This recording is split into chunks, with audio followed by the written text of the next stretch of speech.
La confession des péchés doit résulter d'une libre décision de la volonté.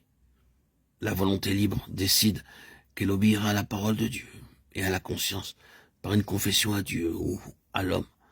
Cette confession est suivie de repentance et de l'élimination du péché confessé. Alors, grâce à l'efficacité du sang de Christ, le sentiment du péché disparaît. Quant à une confession qui se produit sous l'influence contraignante des mauvais esprits sur la pensée, sous leur accusation, elle n'est que négative. Car les mauvais esprits ne veulent créer chez la personne que du remords. La victime est alors contrainte de confesser des péchés bien souvent imaginaires, ce qu'elle fait dans l'espoir de s'affranchir de ces accusations qui, malgré tout, reviennent constamment à la charge. Que les manifestations sensuelles, c'est-à-dire celles qui affectent les sens, les émotions, soient provoquées par les mauvais esprits, nous en avons la preuve en ceci qu'il arrive fréquemment que l'esprit soit faussé par elles.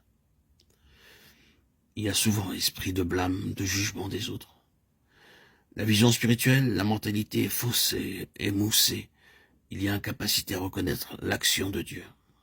Enfin, l'absence de cette puissance de cet esprit qui convainc les âmes de péché, délivre les âmes et sauve les âmes n'est pas présente, n'agit pas, à cause de cet esprit de blâme, de cette mentalité faussée, émoussée par le découragement, le désespoir, la détresse. Alors que sous l'action du Saint-Esprit, l'Esprit est amené en conformité avec l'Esprit de Christ. Il y a alors sobriété, modération, discernement spirituel. Le cœur est humble, l'esprit doux et paisible, qualité qui s'allie à un courage indomptable, invincible, lorsqu'il s'agit de lutter contre le péché et Satan. Enfin, les facultés intellectuelles sont claires, lumineuses. Ne soyez donc pas sans intelligence, mais comprenez bien quelle est la volonté du Seigneur. Éphésiens 5, 17.